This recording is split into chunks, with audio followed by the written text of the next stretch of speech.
counting down the minutes to the first pitch of today's game. Yes! Who's in the starting lineup? Come on, son. You got to get out there and take the mound. It's game time. What does the skipper have to say? It's an attitude. You got to be willing to defend. You got to be willing to base run, or you can't play here. It's the leadoff show powered by the Potawatomi Sportsbook on 1250 AM and 105.7 FM, The Fan. How are we doing here on a Wednesday afternoon? Steve Sparky Fifer with you. I know. Where's Tommy Wirtz? That's my host of this show. I hear enough of you. I know. I understand. But he's sick. So it is what it is. So you have me this afternoon up until 2:30. Then more of me and Charlie with Wisconsin Sports Daily served up by Wendy's from 2:30 to 5 o'clock. Ryan Horvath on from BetMGM tonight, coming up at 3:20 this afternoon. 4 o'clock, Jacob Westendorf from SI and Packers Central. He'll join us coming up at 4 o'clock. He was at Packers training camp earlier today. So we'll talk with him coming up at 4 o'clock. So lots to get to on that show. Lots to get to on this show as well. Looking up, and it is gone.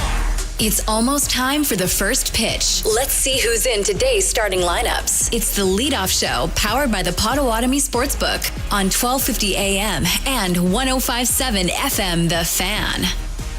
All right, so the Brewers, they lose yesterday. We'll get more into that game when we get to Rewind. But right now, for the time being, let's talk about today's matchup. First pitch, just a little after 2:30 today. On the mound for your Milwaukee Brewers will be Quinn Priester against Luis Castillo for the Seattle Mariners. Priester comes in with an 8-2 record, 3.33 ERA, a 94 2/3 innings pitched. Luis Castillo comes in with a 7-5 record and a 3.21 ERA, 115 innings pitched. I said it earlier today, filling in for Tommy on the Mason Crosby show with Mitch Thunder Nellis, that these front three guys for the Mariners are as good as you're going to see in any playoff matchup the Brewers are going to be in. When you talk about Kirby, and then you talk about yesterday, and you talk about what's coming up today, this is a very, very tough front three as far as rotation goes when we start talking about Kirby and Gilbert and Castillo. It's not going to be any more difficult than this come playoff time. So if you can beat these guys and score some runs on these guys, I think you're in a good position. All right, let's get to the lineups. Seattle Mariners going up against Quinn Priester. J.P. Crawford leads off. He's got hitting 281 with 7 homers. Julio Rodriguez is in center field, hitting 250 with 14 home runs, 19 stolen bases on the year. Randy Arozarena down to one knee last night. 250, 18 homers, 16 stolen bases. Cleaning up is Jorge Polanco. He's hitting 254 on the year with 15 home runs. That's the crazy part about this lineup. They have 3 dudes in double digits with home runs stacked up 2, 3, 4, and nobody else in this lineup has more than 7 home runs today. Luke Raley's at first base. He's hitting 225 on the year. Mitch Garver is catching today. He is hitting, let's see, where's he? 6th. 7th is Canzoni in right field.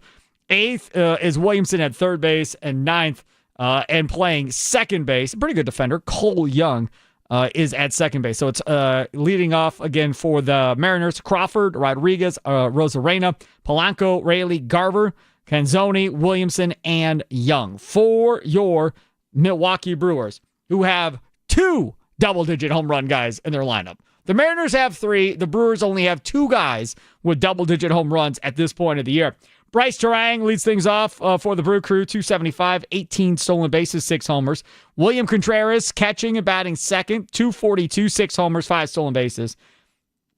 Imagine if Contreras was actually having a Contreras-type year like he did last year, how much better this offense would be. Christian Yelich at DH, 261, 19 homers, 15 stolen bases. Cleaning up, Jackson Chourio, 268, 16 homers, 17 stolen bases on the year for him. Isaac Collins, 264, 6 homers, 11 stolen bases. He's in left field and hitting 5th. Hitting 6th, making a start, my favorite guy, Tyler Black, starting at first base, Charlie. Woohoo! I know you love him so much, Sparky. I know you're so excited, man. Blake Perkins is hitting 7th and in center field. He's at 250 with a stolen base. Only 12 at-bats so far. Anthony Siegler has got his 18 at-bats and a 167 batting average with a couple of RBIs. He's at third, and Joey Ortiz batting last and playing shortstop, 214, 9 stolen bases, 7 home runs. So again, for the Brewers, it's Terang, Contreras, Yelich, Churio, Collins, Black, Perkins, Siegler, Ortiz. Can't say I'm all that surprised that they went with Tyler Black because everybody's favorite Andrew Vaughn I don't think he even has a hit so far through 2 games of this series. A lot of ground balls. That first at bat, he looked at everything on the outside corner and struck out last night. So not surprised that Vaughn gets a day off today. He has been cooking for this Brewers team since they acquired him. Let's talk about what happened in last night's game. Did you miss the last game? Did you miss what was said after the last game? It's time to rewind. It's the leadoff show powered by the Potawatomi Sportsbook on 1250 AM and 105.7 FM The Fan. All right, let's rewind it, and let's take a look at what happened yesterday. It was a great pitching matchup, right? Jacob Mizorowski, Logan Gilbert. Brewers, I think, were the underdogs going into that game last night, even though they were riding an 11-game winning streak heading into that game last night. But you just had to be excited knowing, okay, let's see if Mizorowski can put up another great outing. And Mizorowski did just that. I will say this, though. The emotions that he plays with sometimes are going to irritate some people. Now, this here is one where he got all fired up because he thought he had a strikeout of Canzoni and they called it a ball. So then he had to come back on the mound to throw another pitch. This is what it sounded like on FanDuel Sports Network. After back-to-back changeups, tried to paint the slider on the outside corner, didn't get it. Thought he had strike 3, started to head towards the dugout. Getting booed by the pretty good Mariners walk-up fans. crowd and some folks that are getting on Mizorowski a bit. See that smile on his face. 0-2 to 3-2. Got him. Fastball up in the zone. He pumps his fist at the Seattle faithful. Jumping up and That down. a kid. 5 Ks in the first 2 innings for Mizorowski. Rosarena didn't like it very much. Rosarena did not like it very much. He was at second base when that happened, and he was just glaring at Mizorowski as he was hopping up and down and smiling and pumping his fist and doing his whole thing. Now, again, Major League Baseball, right? So if this was, the 80s in the National League, does Mizorowski get plunked when he comes up to bat eventually against some of these teams as he's celebrating and carrying on and all of that? I bet you he would. But because it's, 2025 and the pitcher's no longer bad and we have a designated hitter, pitchers can do whatever the heck they want and there's going to be no retaliation going against a pitcher unless some dude drops a bat and comes running at him, right? And that hardly ever happens in baseball anymore. I couldn't tell you the last time I saw a baseball fight. Have we had a fight where a pitcher has gotten taken down by a hitter this year? I don't think I've seen one. Not that I've seen, no. Nothing. We're halfway through the season. I don't think we've had one. So from that perspective, you don't really get to do anything. So that was the second inning. He already had 5 strikeouts. They were in the second inning. And that included that first at bat against Raleigh, their catcher. That go like 11 pitches, something like that. And Mizorowski is on the mound, like visibly laughing. Like, what else can I throw at this dude? I've thrown him everything I got, man. I've thrown him the changeup. I've thrown him the curve. I've thrown him my slider, my cutter, my fastballs. This dude's just fouling everything off. I can't win. And he's just kind of chuckling and laughing and enjoying the battle, going back and forth with this dude. We talk about how he looks young, how he sounds young, but there's something cool about it, right? That he's enjoying the moment. Earlier on the Mason Crosby show, I compared it to, and again, if you hate this person, I'm talking about when this dude was young, right? Brett Favre, right? Taking the helmet off, running around, tackling dudes in the end zone after they score a touchdown. You're worried he's going to hurt somebody because he was so excited and so in the moment.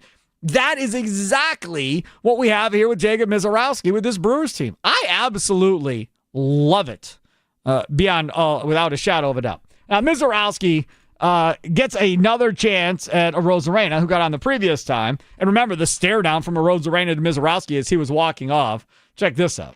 It's 1-2 on Arozarena. Doubled his first time up. Struck him out.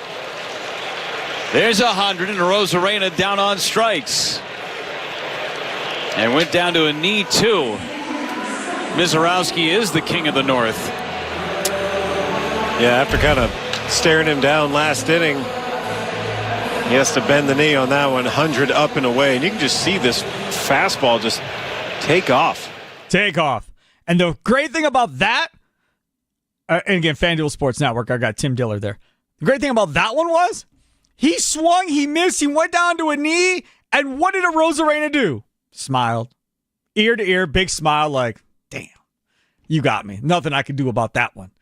That's the crazy thing, right? So even though Mizorowski got yanked, longer or shorter than we all wanted to see him, he still put on a show, still baffled guys. 3 2/3, 3 hits, a walk, 7 strikeouts. Now, DL Hall thankfully came in, got him out of that inning without giving up any runs, and did his job. And I realize that there are a lot of people mad about Mizorowski getting yanked yesterday because Mizorowski's pitch count was 64. And I don't think Mizorowski was all that happy either. We'll play some Mizorowski from after the game here momentarily. But as I used the hashtag last night, Charlie, hashtag protect the Miz, right? That's what this is all about. That's what the motto should be every time this guy pitches between now and the playoffs. Hashtag protect the Miz. Do not let this guy overexert himself. Having said that, Mizorowski, I believe, is starting Monday against the Cubs next. Maybe that game, you let him push it, right? And then the next game after that, you pull him back again. You pick your spots where you're going to let him extend himself, and then you pick the games where it doesn't matter as much. I'd rather pull him back and have him have a shorter start at the end of the day. And we'll let Pat Murphy talk more about this as well here in a couple of minutes. But doesn't that make sense, Charlie, where you pick your spots where you're going to let him extend himself in different games throughout the year that mean more? I mean, there's not no games are going to mean more than the Cubs between now and the end of the year. Nothing. So if you're going to let him extend himself, I got the Cubs 8 more times, so he may face the Cubs 2 more times. Let him extend himself there, and then in these other matchups, like if you've got, I haven't looked at the schedule, but say it's the Pirates or the Reds or whatever, you don't need to extend him in those games, but you do need to extend him when you're facing a team that you're competing with for the division title, I think. Oh, definitely. I think if you're going up against the Chicago Cubs, you want your best pitchers to be out on the mound at all possible points, especially the way the Cubs are playing. Yes, they lost that last game of the series to the Red Sox, but they won the first 2 games of that series, and they won them pretty good, too. I think they're going to continue to be hot with the bats. If you're going to dominate them, you have to dominate them in the area that they're struggling with right now, which is with the starting pitching and with the bullpen. If you can do that and you can match the bats in at least 2 of those games, I think you have a pretty good shot to beat them, especially if Jacob Mizorowski's out there for 6+ innings. Yeah, I totally agree with you on that. Line drive, base hit, down the left field line.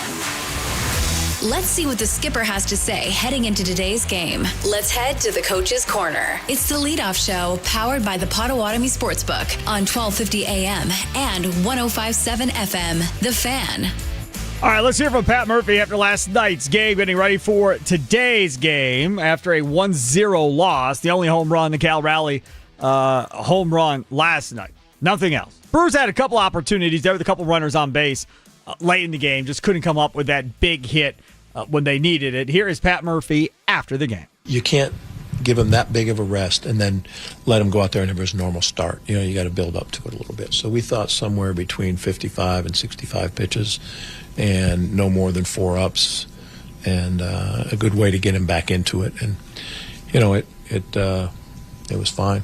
It was fine. Considering the layoff, what did you think of his command and stuff? Yeah, I thought he was very good. Electric in the first inning, and then, it came down a little bit. And by the 50th pitch, you could see his velo coming down, and you could see, that he hadn't been out there in a while. So I was very proud of what he did. I mean, this is a young kid who's had a lot coming at him, and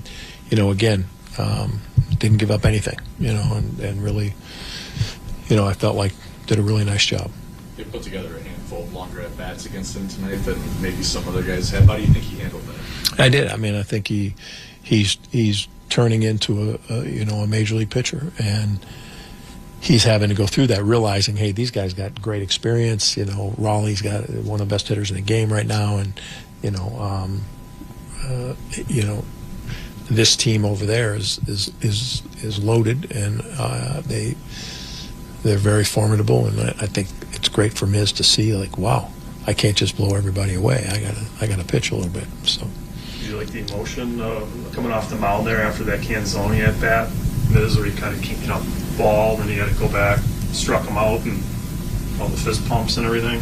Is that something he's going to have to learn? As time goes on? He'll learn how to the appropriate. I don't think he did anything inappropriate, but I think he'll learn the appropriate emotional control. I think he'll learn that. Yeah, for sure.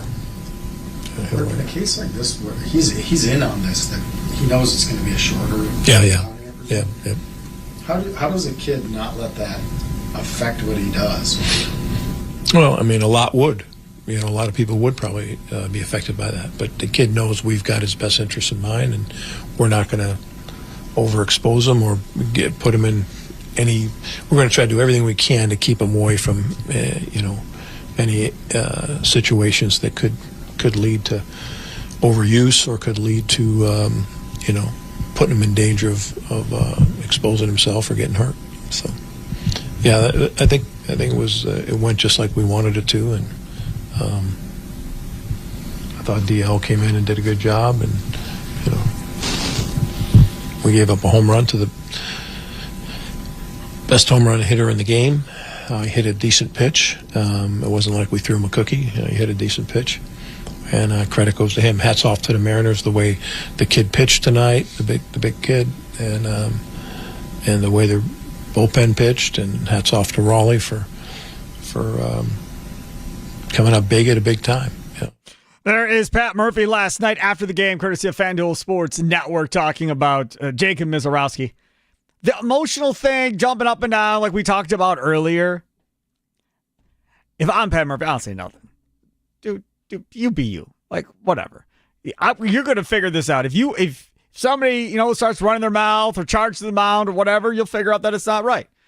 As long as he understands the consequences that could come along with it, because some people are going to view that as showboating and showing a guy up and whatever, regardless if it is or not. That is something he'll figure out on his own. I don't think it's worth addressing or having a conversation about necessarily. Take a quick time out. Come back on the leadoff show here, powered by the Potawatomi Sportsbook. Coming up next, we're going to talk with Austin Herdania, who is our expert at the Potawatomi Sportsbook, manager over there. Get his thoughts coming up on this afternoon's baseball game. See what he likes for his parlay play of the day. If you know anything about this, he gets quite a few of them right, folks. Yes, he does. I always tell people, drive over there, sit in the parking garage, the Potawatomi Sportsbook, wait for him to tell you what to bet, and then hop right inside. Either go down to the Sportsbook, watch the afternoon game, perfect time to do that, or just make a couple wagers right there at the kiosk across from the Rock and Brew restaurant. And again, like I said, he's right quite a bit.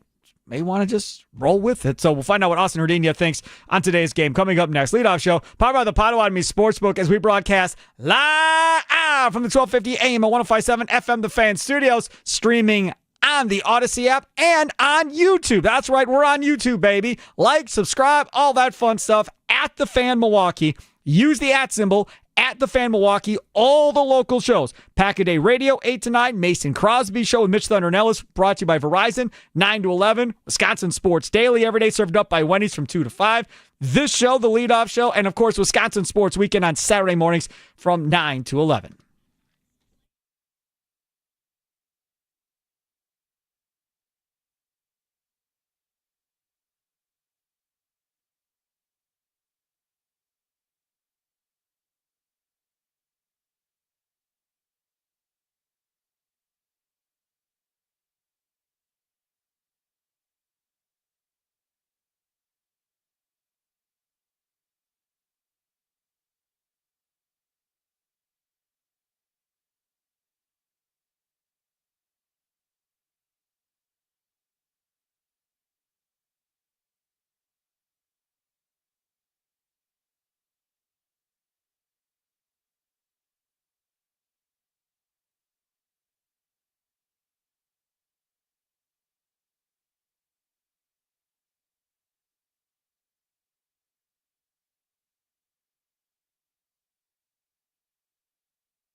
See you later.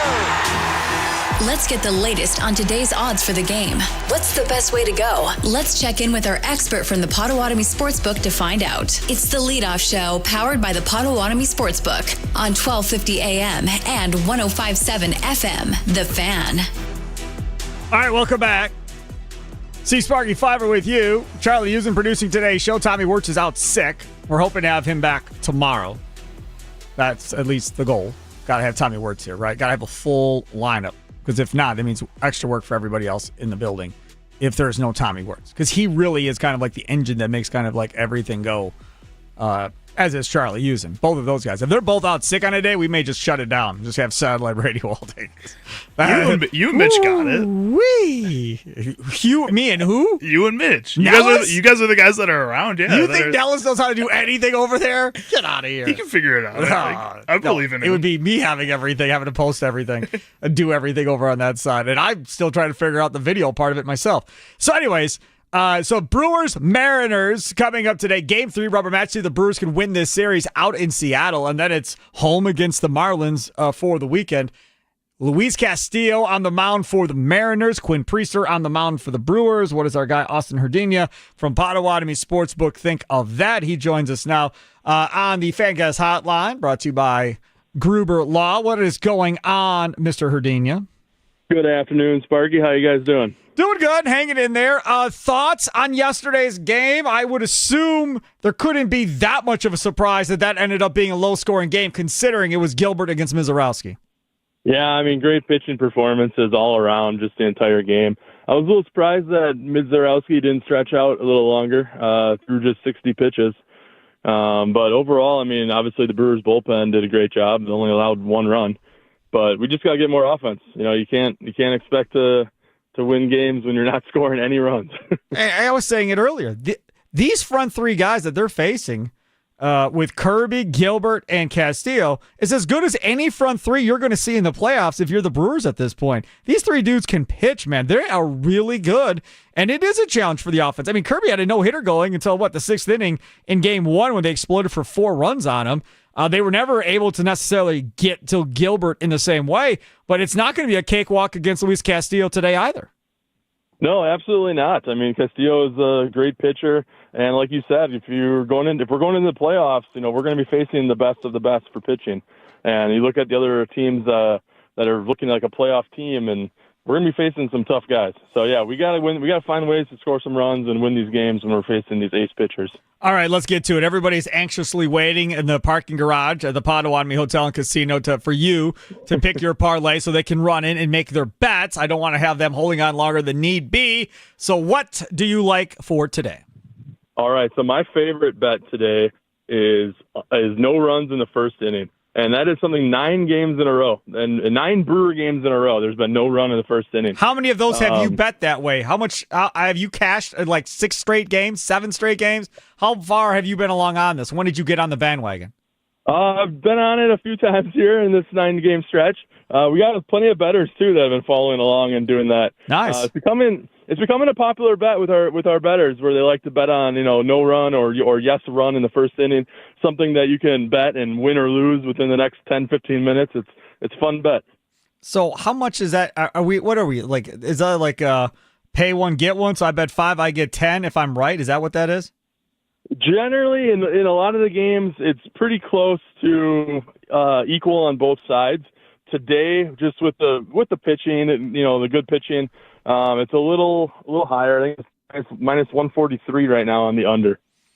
When we talk about over-unders in baseball, I know in basketball for years, when I would go to Vegas back in the day, this was late 90s or whatever, mid to late 90s, and all those regulars out in Vegas were always betting the under on NBA games, and if you had a team coming off the road on a back-to-back and so forth, you always bet the under, and they had all these rules. For baseball, are there similar type of rules that the guys that are normal baseball players look at trends-wise, whether, it's a day game after a night game on the road, and then we like to bet the under in this situation or the over in a different situation? I think everyone kind of has their own method to what they think works, but ultimately when it comes to over-unders, you're looking at the ballpark, right? Is it a home run-friendly ballpark? Is it not? Is it, is the wind blowing out? Is the wind blowing in? Something like Wrigley Field, the way that their field is so close to the lake, the wind is so important. And Seattle's not very different. Seattle's, their stadium is right there next to the Pacific Ocean.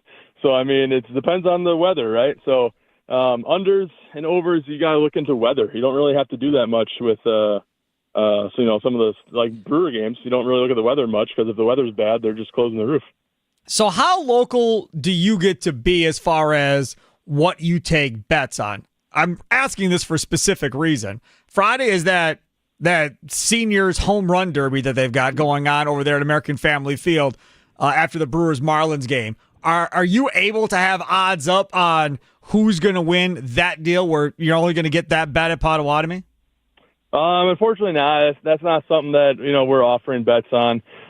Something that's, exhibition like that where we don't necessarily know exactly what the rules are going to be. Sure. We don't know, it's hard to really offer odds on something when you don't know exactly how it's going to run.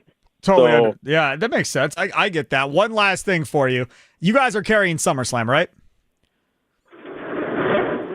Hello? I think I lost him. Sounds like we're in an elevator. Austin Herdania, are you there? Oh, he's gone. All right. Well, there you go. Austin Herdania. I don't know. That was busy man, I guess. That was like the weirdest thing. Did somebody just kidnap Austin Herdania and take him out through a garage? What is going on? Aliens stealing our guests all the time. Sparky. What is happening? I swear to you, we have some of the weirdest interactions when we do live interviews via phone, man. There is some stuff going on. So there you go. Austin Herdania. Probably never happens to Tommy Wirtz when he's got him on. Austin Herdania. The reason I asked about the SummerSlam thing over at the Potawatomi Sportsbook, because I'm pretty sure they're showing it at the Potawatomi Sportsbook. But my question was going to be, did they reach out to the casinos to see if they would show it? And you're like, why would they reach out to Potawatomi? Because I just saw something else that they're going to show SummerSlam in movie theaters all over the country. So why are they doing that? Are numbers down that big where they're offering it up to everybody to kind of show it in a bigger venue versus watching it on your app or whatever the case may be? I don't know if the numbers are down that big, more so as they've seen a lot of their numbers increase from just having it more available. I think having it on Netflix, since they started that deal and doing a lot of the events on Netflix, has really brought a new audience to it, since they've brought back a lot of these older guys that are in wrestling. It's revived a lot of old fans. They've had the same old people wrestling, Charlie, for 25 years, man. Yeah, but they bring him back was differently. 70 when he was still wrestling. They bring him back in ways that still excites people, and the way they're promoting it on social media. Seth Rollins is hosting Rich Eisen. Yeah. When has that happened ever? And hopefully never again. Yeah, probably not. That wasn't very good. I gave him a little bit of hope, but I shouldn't have. Hopefully never again that happens. Hopefully never Rich Eisen allows that to occur again. Charlie, use it over there. Steve Sparky, Fifer over here. We'll continue the leadoff show. Powered by the Potawatomi Sportsbook. Andrew Wagner of Forbes Sports covers the Milwaukee Brewers. We'll go inside the clubhouse. Brought to you by Focus Baseball. That's coming up next. We get ready for Brewers and Mariners Game 3. First pitch just after 2:30. It's the leadoff show. Powered by the Potawatomi Sportsbook as we broadcast live from the 1250 AM and 1057 FM The Fan Studios. Brought to you by the Potawatomi Sportsbook. Don't forget, stream us live on your Odyssey app or watch us right there on YouTube. That's right, baby. We're on YouTube. Look for us at The Fan Milwaukee. Use that @ symbol at The Fan Milwaukee. Stream us live. Watch our shorts. Watch our videos. Check it out. Let us know what you think.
counting down the minutes to the first pitch of today's game. Yes! Who's in the starting lineup? Come on, son. You got to get out there and take the mound. It's game time. What does the skipper have to say? It's an attitude, like you got to be willing to defend. You got to be willing to base run, or you can't play here. It's the leadoff show powered by the Potawatomi Sportsbook on 1250 AM and 105.7 FM, The Fan.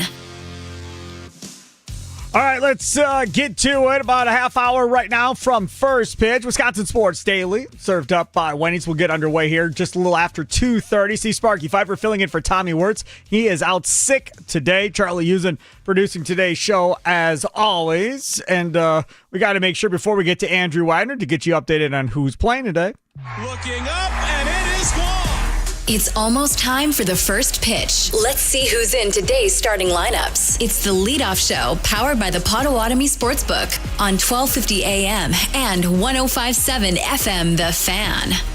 Quentin Priester versus Luis Castillo, your pitching matchup for today's game. Mariners lineup: Crawford, Rodriguez, Arozarena, Polanco, Rayleigh, Garver, Canzoni, Williamson, and Young. For your Milwaukee Brewers: Terang, Contreras, Yelich. Yelich is at DH. Churio, Collins, Tyler Black making his first start of the year at first base.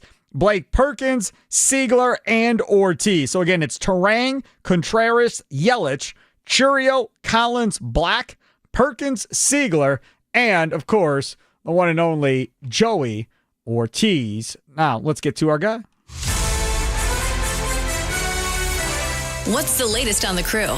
Let's go inside the clubhouse with Drew Wagner of Forbes Sports on the leadoff show, powered by the Potawatomi Sportsbook on 1250 AM and 105.7 FM, The Fan. Inside the clubhouse is brought to you by Focus Baseball. Sign your kids up now for July open tryouts at focusbaseball.com, ages 6 to 17. All right, let's get to the aforementioned Andrew Wagner. Follow him on Twitter if you like. And if you do follow him on Twitter, you are treated to some unbelievable pictures at by Andrew Wagner. Today, really a good shot. Him lying on his back, legs stretched out, wearing shorts, and doing some work of some sort. I'm not quite exactly sure what he's doing, but he's doing something right now, working out in the heat. Mr. Wagner, what are you doing? I'm installing some insulation and building some steps. Rebuilding a little patio porch thing. It's a good day. It's a beautiful day. It's not that hot out. I'm surprised. It's not that hot out. You're surprised. What are you talking about, man? Today was supposed to be extreme heat. Right now is a real feel of 99 where we're broadcasting. Yeah, I'm over in Tosa, and it does not feel 99. I'm also, the front of the house is nicely shaded, so it's actually kind of comfortable out here. Well, good. As long as you're able to go through and don't get heat stroke or anything, then I'm fine with that. Your thoughts on last night's game? A pitcher's duel. I think like a lot of people expected, with Mizorowski going up against Gilbert yesterday for the Mariners. 1 run, a home run by Cal Raleigh. Imagine that power. 1-0 win for the Mariners. But I think overall, as a Brewers fan, you're still pretty happy with what you saw last night. No, they didn't score a lot of runs. But the pitching, once again, outstanding. I don't know. They should have won that game. Trade everybody, fire everybody, get a whole new team, sell the team.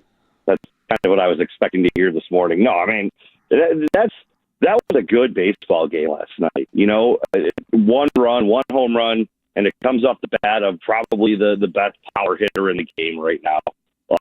That's a classic baseball duel. It stings to see the streak end. Really stings to miss out on the free burgers. I'm a little bummed about that more than anything. But listen, you're going to lose eventually, and you go back out the next day and you start a new streak. The other thing about this, Wags, is we talk about that game yesterday. They pulled Mizorowski with like 64, 65 pitches. Brewers fans weren't happy, and I used the hashtag Protect the Miz last night when I tweeted it and just said, listen, you have to understand. We've been talking about it on this show since the kid got called up, that this is going to be something that's going to occur, and nobody wanted to hear about it. But this is where we're at. I wonder, though, whether or not they will extend Mizorowski as far as innings and pitches in bigger games for them when it comes to playoff possibilities, meaning when he plays, I believe he's going to start Monday. If on Monday do they let him go 6 innings and whatever the pitch count is, and then the next start or two after that go back to letting him throw, 55, 60 pitches? It's got to be a cold day in hell when Andrew Wagner and Steve Sparky Fifer are the voices of reason, logic, and common sense, right? Yeah. If we see it, everyone should see it. I think you're right. We knew that this is a sacrifice that's going to have to be made. If you want Mizorowski on the roster, if you want him on the roster for the stretch, you are going to have to accept the fact that he is going to get pulled early, even in games where he's flat out dominating. It is just how it's going to be. Argue all you want, complain all you want. They are more concerned about having the next 5 years of this kid healthy than they are the next 5 weeks. Yep. I think there's probably something to be said about your thought about maybe giving him a little bit longer leash in some bigger games. But again, I don't think they're going to get too carried away with him. I think they are going to say, all right, it's not even so much the innings. It's not even so much the pitch count. It's just how much stress is he exerting? Guys can go out there and run into a tough third inning and get completely gassed and then come back out and pitch a couple more. I wouldn't be surprised if he has a challenging inning early in the game and they're like, you know what? We're gonna sit you down now. This is no knock on you. You exert a lot of energy, a lot of stress on your arm. Take a pill, take a seat. We're gonna hand to the bullpen, give you the ball again in 5 or 6 days. Talking with Andrew Wagner of Forbes Sports as we go inside the clubhouse, brought to you by Focus Baseball. Still more tryout dates coming up here in July. Go to focusbaseball.com. Again, focusbaseball.com. Get your kids signed up to get them on a travel baseball team coming up for next season. Of course, you work throughout the offseason in their indoor facility. Let's talk about Quinn Priester, who's on the mound today. Last time out against the Dodgers, 6 innings, 3 hits, 10 strikeouts, no walks. That's his second double-digit strikeout game of his career and second in his last 4 outings.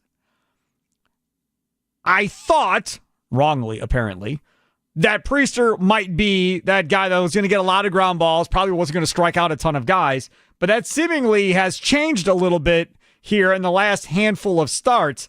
Do you think it's reality that this is a guy that might be able to strike out, 8 guys a game, 7, 8 guys a game going forward in his career? I think so. And beyond that, he's a guy that doesn't have to strike out 10 batters a game. He has, if the strikeout pitches aren't there, if the swing and miss isn't there, he's got other options to go to. And that's the beauty of a guy like that. Being able to have multiple ways to get guys out in your back pocket.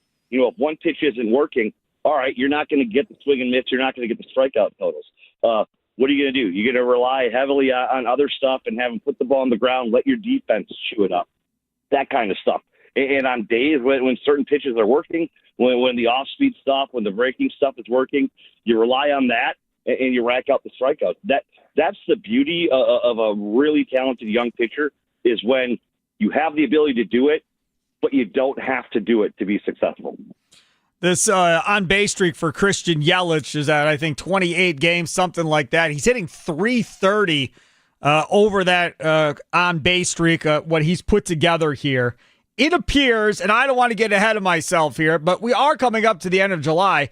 It appears Christian Yelich is maybe finally back to being the Christian Yelich that he was, a few years ago for maybe the first time in a long time.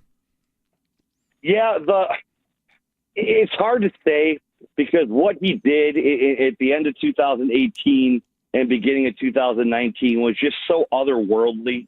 The power was off the charts. That part isn't there. The power is still there, just not as frequent as it was. But everything else about his game is back. It's very much like the Christian Yelich the Brewers traded for. You look at his numbers with the Marlins; they were pretty similar to this.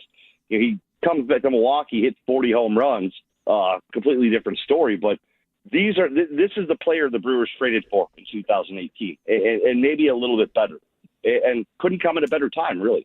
I mean, he is in a position to be a guy that hits 25 homers and 25 stolen bases. Jackson Cherrield's in a position to do the exact same thing for this Brewers team. Now, I think maybe people were wanting Chourio to be more 30-30. Maybe he gets hot at some point here for a month or so, and maybe he can still get to that number. But as they both sit here today, it feels more likely that they both end up somewhere around 25-25.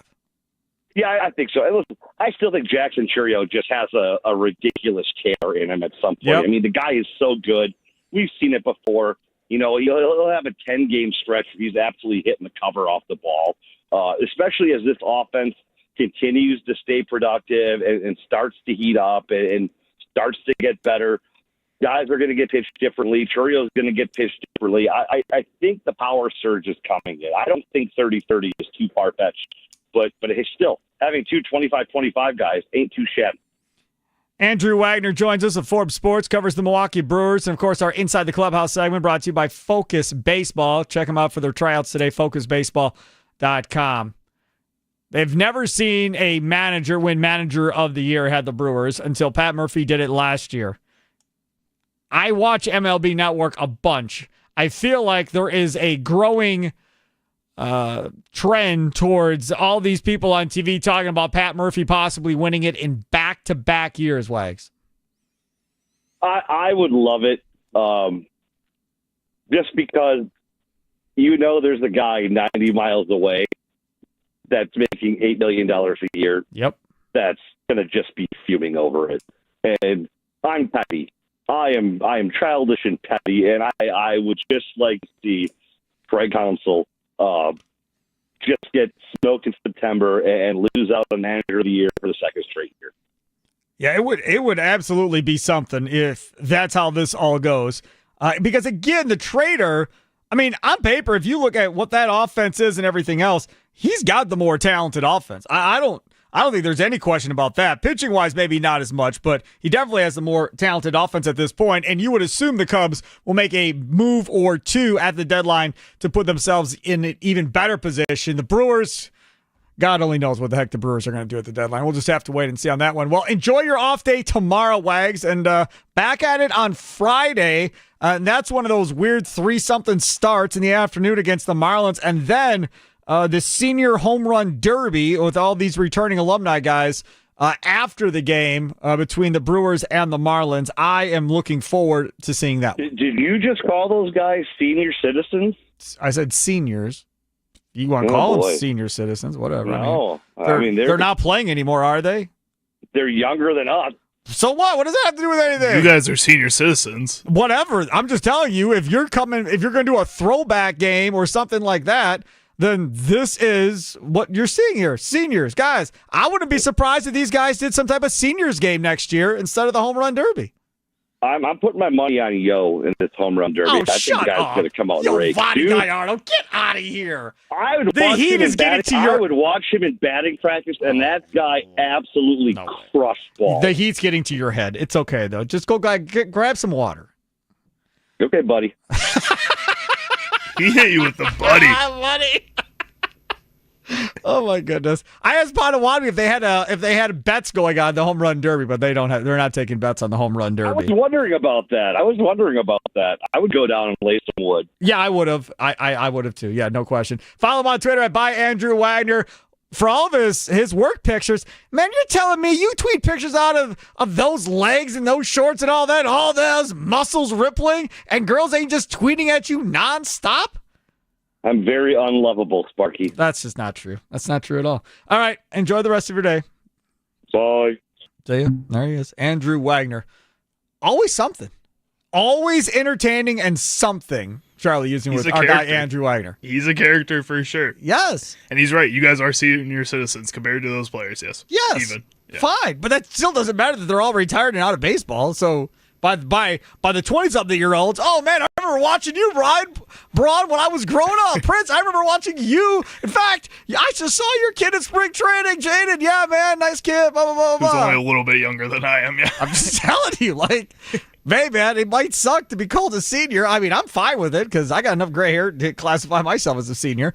But, yeah, that's what it is. That's all right. I can't wait for that home run derby. I'm really glad they're televising it because I thought they wouldn't. I thought there was going to be buy tickets if you want to see it. Otherwise, too bad, so sad, not showing it. But they didn't do it. So that's good. I'm glad they're going to televise that, and it'll be a lot of fun. All right, take a quick timeout.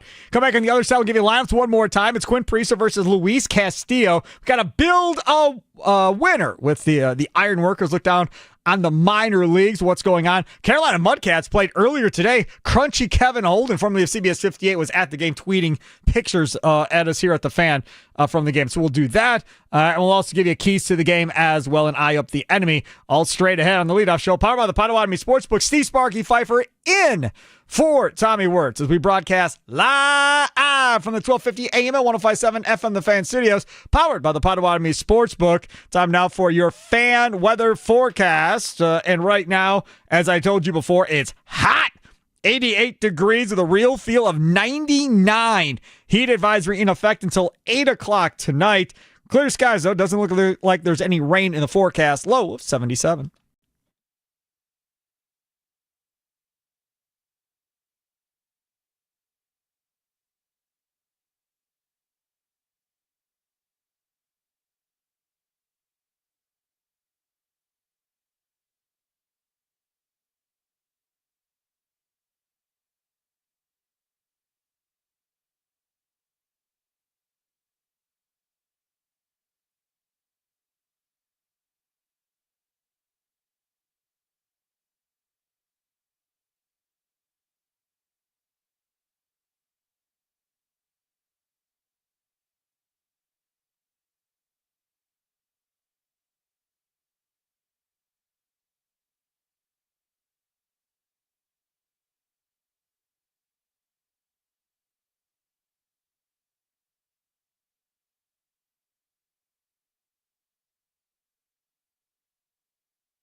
How does the crew win today's game? Who needs to step up? Let's find out with the keys to the game. It's the Leadoff Show, powered by the Potawatomi Sportsbook on 1250 AM and 105.7 FM, The Fan. All right, so we'll get to our lineups, because we got to do lineups one more time here before we get out of here in a few minutes. But let's look at today's matchup. Quinn Priester versus Luis Castillo. Career versus Luis Castillo for the Brewers as far as keys to the game go. Christian Yelich, 6 of 29, a homer and RBI, 9 strikeouts against Luis Castillo. That's not ideal for your three-hitter. No. That's not ideal. No. He hit him 9 times, though, and has 1 home run. Maybe we'll get another one today. He's hit him 6 times out of 29. Oh. He struck out 9 times. He's struck out more than he's got hits. He's hit him 6 times and has 1 home run. Yeah. So 207 for Yelich with a home run. Contreras 3 for 6 with a strikeout. He's hitting .500. Nobody else in this Brewers lineup has faced Luis Castillo in their career. The good news is nobody in the Mariners lineup has faced Quinn Priester ever. So everybody will be seeing Quinn Priester the first time. We talk about keys to the game, and this is something I've always asked and wondered. Is it more to the advantage of the hitter or the pitcher when you haven't seen each other, right? I would say it's advantage to the pitcher against the hitter that's never seen him before, at least the first couple times through. And then if you get to that third time through, which nowadays nobody's ever allowed to pitch a third time through a lineup, then maybe that hitter starts to figure things out. But that's why when Austin Herdania earlier came on and said his bet for today is no runs in the first inning between both teams, it makes sense. Because based on what I just said, odds are both these teams are going to struggle early against both of these pitchers because there's not a lot of at-bats against these guys in their career outside of Yelich. That's it. Nobody in the Mariners has seen Priester. Would it surprise you if you got through 4 or 5 innings with Priester giving up 1 or less? Wouldn't surprise me at this point. And then the double-digit strikeouts. I don't know if he'll get double-digit strikeouts. But my God, if Priester ends up being a guy that strikes out 8 or 9 a game, Charlie, to go with Mizorowski? I don't know, man. In my mind, that makes it pretty easy to say bye to Logan Henderson in a bigger trade. No. Oh, well, I mean, if it's for a huge piece. In a bigger trade. It has to be a bigger trade. Right. For sure. But I mean, like next year, if you don't have Woodruff, and let's say you move Peralta, and we'll see what happens there. But I mean, that lineup, that rotation, and Quintana won't be back. That rotation will be different, yes, but still, Mizorowski, Priester, Henderson, Patrick, Ashby. I mean, that doesn't even include Gasser, Tobias Paul, Myers, Tobias Gasser. Myers. Yeah. I mean, could be any combination Carlos of any Rodriguez, of those guys. maybe. Yes. I'd be fine with that, yeah. Right. It's insane right now what this thing looks like when you look at this Brewers team. All right, one last thing here. Let's do the lineups one more time. Looking up, and it is gone. It's almost time for the first pitch. Let's see who's in today's starting lineups. It's the leadoff show powered by the Potawatomi Sportsbook on 1250 AM and 105.7 FM, The Fan. All right, lineups, and then we got to build a winner, and then we'll wrap it up here. All right, for the Seattle Mariners, lineup against the Brewers and Quinn Priester, Crawford, Rodriguez, Arozarena, Polanco, Raley, Garver, Canzoni, Williamson, and Young for the Mariners. They have 3 guys in this lineup with double-digit home runs. The Milwaukee Brewers have 2 in their lineup with double-digit home runs. Terang, Contreras, Yelich, Churio, Collins, Black at first base making his first start of the year, Perkins, Siegler, and Ortiz. So it's Terang, Contreras, Yelich, Churio, Collins, Black, Perkins, Siegler, and Joey Ortiz. You know what I would love to see them do, just to see what it would look like? What's that? Before the trade deadline, let's see Terang at shortstop again. Put Durbin at second or Siegler at second, and let's see what it looks like. Give Joey Ortiz a day off, and then when they ask you about it, be like, hey, Joey's guy needs a day off. We could have went Monasterio, but we went with Terang. We're going to go a little old school here. We flirted with this in spring training. Kind of just want to see how Bryce likes playing short again, and we're going to run him out there. I'd love just to see what it looks like. That's all. Let people dream about what this thing might look like going forward. All right. The key to building a winner in baseball is a strong minor league system. Who are the names we should know? How did they play in their last game? It's time for Building a Winner. Ironworkers Local 8 brings you Building a Winner. Skip the debt. Learn a trade. Apply now at iwl8.org. It's the leadoff show powered by the Potawatomi Sportsbook on 1250 AM and 105.7 FM, The Fan. All right, time to build a winner. And again, when we talk about this Brewers farm system, they are playing fairly well, and they got a bunch of dudes that are playing at a fairly high level at this point. Let's kick it off with the sounds. Nashville Sounds. Nashville Sounds, I'll tell you right now, the big thing to know here is certain guys that you want to see do something and make a name for themselves and get hot again. One of those guys that I think you look at right now and say you want to see get hot is Jefferson Cuero. That is a guy who is, coming into last year was your number one catching prospect, number one prospect overall in the Brewers farm system. And that's what you're looking to see right now. Cuero, 114 at-bats this season, 2 homers, 18 RBIs, 263, 339 on base, 368 slug. That's got to be better than that.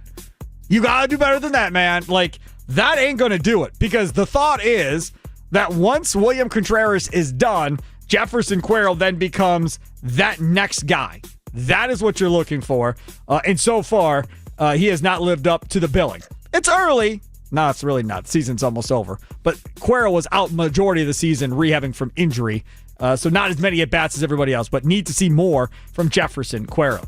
Biloxi Shuckers. All right, the Biloxi Shuckers next up. And again, for me, there's a couple guys on this roster that you look at and say, all right, I want to see more out of a couple of these guys. One of those guys, obviously, is Cooper Pratt at this point. That's one of the guys that you look at and say, let me see what you have at the end of the day as far as being able to get yourself moved on up to, let's say, AAA at some point before the end of the year. It doesn't appear that Cooper Pratt is going to see himself moved up to AAA before the end of the year. Cooper Pratt right now on the season for Cooper Pratt, he is 296 at-bats.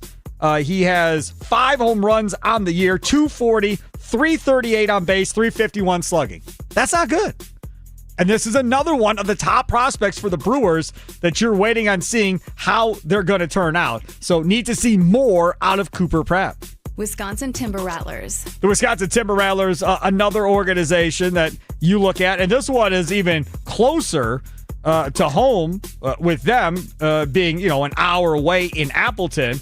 And a couple of guys you look at the Timber Rattlers that you want to see take a next step to, take that step to getting themselves to AA maybe before the end of the year. Now, who are those guys? Well, Blake Burke, drafted him last year out of Tennessee, the first baseman. And he, this year, doing pretty good. Hitting .304, 5 homers, 46 RBIs, 12 stolen bases. I would not have guessed Blake Burke to have 12 stolen bases. He's a pretty large individual. .815 OPS so far for Blake Burke. I think you're pretty happy with that. And it's a left-handed stick that potentially could be a power guy that you could put into the middle of your lineup. Carolina Mudcats. Carolina Mudcats is a team that already played today. They win 9-3 in their game earlier today against the Cannonballers. Cannonballers. Some of these teams, the Yard Goats I saw is another nickname of a minor league team. But for the Carolina Mudcats today, Deturi with his 10th home run of the year today. Batante 2 for 4, a couple of RBIs and a run scored for him. Pena 3 for 5, 2 runs scored and an RBI. He's now hitting .321, has an .881 OPS is what he has right now. Made 1 for 4. He's hitting .276 with a .792 on base percentage. There's just a lot of good players down there. Deturi, 3 for 5, 2 runs, 4 RBIs. He now has a .763 OPS playing third base for the Carolina Mudcats. Our thanks again to the Ironworkers. That is a job I don't think I would be very good at, Charlie, if I'm being honest. You ever see their billboards? They got 5 dudes just hanging or sitting there having lunch way up in the air, just kind of dangling. There's no way. I'm scared of heights. I remember seeing those at Fuddruckers, I think, whenever there was one near me, and they'd have it with them eating the burgers instead all the time. Yeah. That's where I remember seeing that. I always thought that was cool because they were eating the burgers up there. So I don't know. I'd be fine, I think. I never questioned Ironworkers' toughness, man. No chance. Because, think about it. Those are the guys that are up there building American Family Field and all these stadiums around the country. Man, you can do that, man. All the respect in the world to the Ironworkers for certain. All right, that'll do it for today's leadoff show powered by the Potawatomi Sportsbook. Coming up next, we will get to Wisconsin Sports Daily, served up by Wendy's, and we're going to hop right into Packers training camp and the news today from Packers training camp. That's all straight ahead here on 1250 AM and 105.7 FM The Fan as we broadcast live from the Potawatomi Sportsbook.